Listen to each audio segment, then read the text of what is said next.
ಅತಿ ಬೇಗನೆ ಬರುವ ಯೇಸು ಕ್ರಿಸ್ತುವಿನ ನಾಮದಲ್ಲಿ ಎಲ್ಲರಿಗೂ ನನ್ನ ಪ್ರೀತಿಯ ವಂದನೆಗಳು.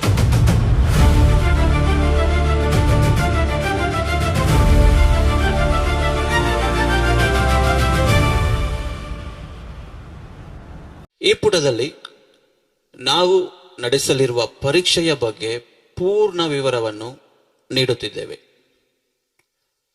ಈ ಪರೀಕ್ಷೆ ಇದುವರೆಗೂ ಈ ಪುಸ್ತಕದಿಂದ ಆ ಪುಸ್ತಕದವರೆಗೂ ಎಂದು ಕೇಳಿರಬಹುದು, ಅಥವಾ ಆ ರೀತಿಯಾದಂತಹ ಪರೀಕ್ಷೆಯಲ್ಲಿ ನೀವು ಪಾಲ್ಗೊಂಡಿರಬಹುದು. ಆದರೆ ಇದು ತುಂಬಾ ವ್ಯತ್ಯಾಸ.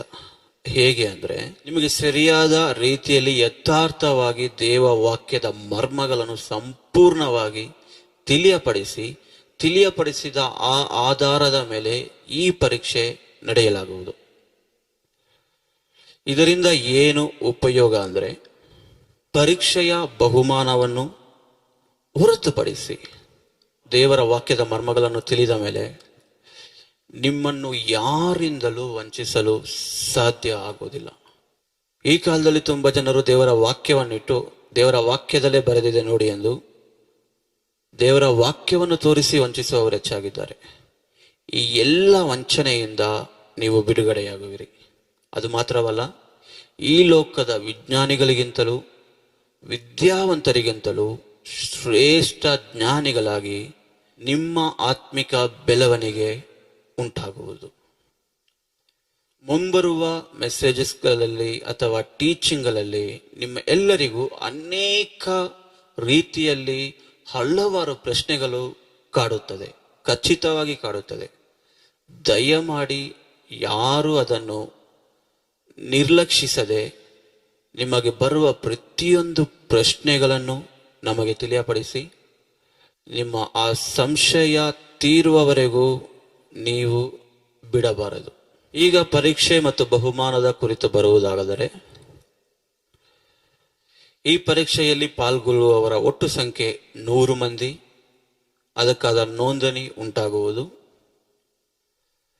ಇದರಲ್ಲಿ ಗೆಲ್ಲುವ 8 ಮಂದಿಗೆ ಬಹುಮಾನ ಉಂಟಾಗುವುದು.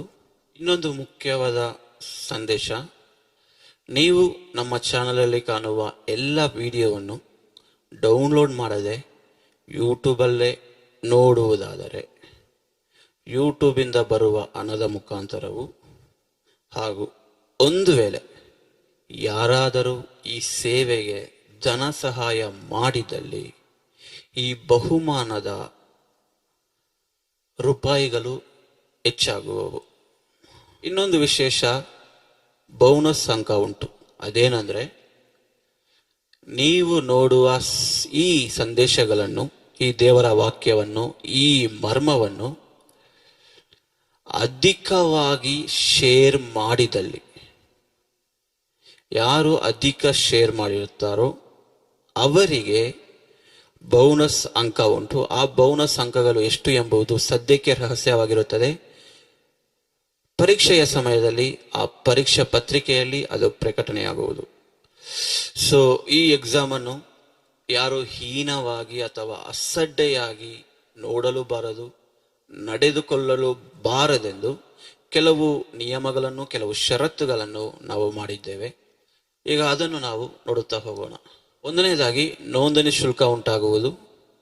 ಆ ನೋಂದಣಿ ಶುಲ್ಕ 2500 ರೂಪಾಯಿ ನೋಂದಣಿಗೆ ಪಾವತಿಸಿ ನೋಂದಣಿ ಮಾಡಿಸಿಕೊಳ್ಳಬಹುದು. ಎರಡನೇದಾಗಿ, ಪರೀಕ್ಷೆ ನಡೆಯುವ ಸ್ಥಳದಲ್ಲಿ 1 ಗಂಟೆಗೆ ಮುಂಚಿತವಾಗಿ ನೀವು ಬಂದು ಸೇರಬೇಕಾಗಿರುತ್ತದೆ.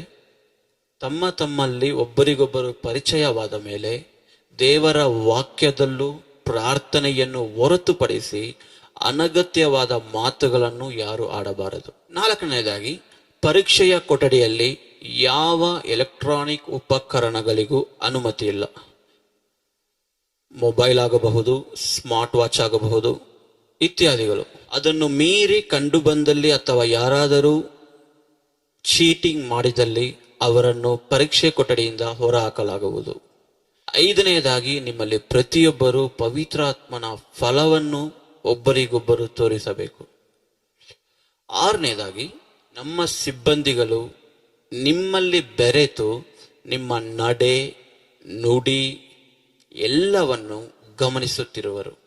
ಸೊ ಎಚ್ಚರಿಕೆಯಿಂದ ದೇವರ ಪವಿತ್ರಾತ್ಮನ ಫಲವನ್ನು ಕ್ರಿಯೆಯಲ್ಲಿ ತೋರಿಸಿ ಒಬ್ಬರಿಗೊಬ್ಬರು ಪ್ರೀತಿಯಿಂದ ಗೌರವದಿಂದ ನಡೆದುಕೊಳ್ಳಬೇಕು. 7ನೇದಾಗಿ, ನೋಂದಣಿ ಮಾಡಿದ ನಂತರ ಪರೀಕ್ಷೆಗೆ ಹಾಜರಾಗದೆ ಹೋದರೆ ಯಾವ ಕಾರಣಕ್ಕೂ ಪಾವತಿಸಿದ ನೋಂದಣಿ ಶುಲ್ಕವನ್ನು ಹಿಂತಿರುಗಿಸಲಾಗುವುದಿಲ್ಲ.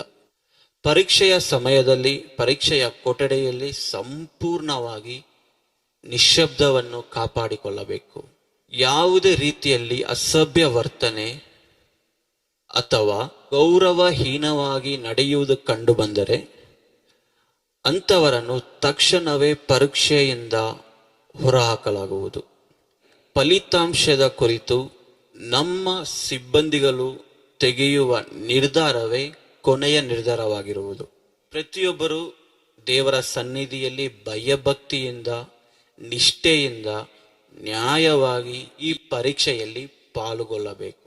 ಸೊ ಮುಂಬರುವ ಪ್ರತಿಯೊಂದು ವಿಡಿಯೋವನ್ನು ವೀಕ್ಷಿಸಿ ಮತ್ತು ಅದರ ನೋಟ್ಸನ್ನು ತೆಗೆದು ಧ್ಯಾನಿಸಿ ಈ ಪರೀಕ್ಷೆಗೆ ಸಿದ್ಧರಾಗಬೇಕೆಂದು ಹಾಗೂ ನೀವು ಅರ್ಥ ಮಾಡಿಕೊಳ್ಳಲು ದೇವರು ಕೃಪೆಯನ್ನು ನೀಡಲಿ ಎಂದು ನಾನು ದೇವರಲ್ಲಿ ಪ್ರಾರ್ಥಿಸುತ್ತೇನೆ. ಎಲ್ಲರೂ ಈ ಎಕ್ಸಾಮ್ಗಾಗಿ ರೆಡಿಯಾಗಿ ದೇವರು ನಿಮ್ಮನ್ನು ಆಶೀರ್ವದಿಸಲಿ. ಅನೇಕರು ಪರಲೋಕಕ್ಕೆ ಬರುವಂತೆ ಆತ್ಮವ ಸಂಪಾದಿಸಲು ಶಕ್ತಿಯ ನೀ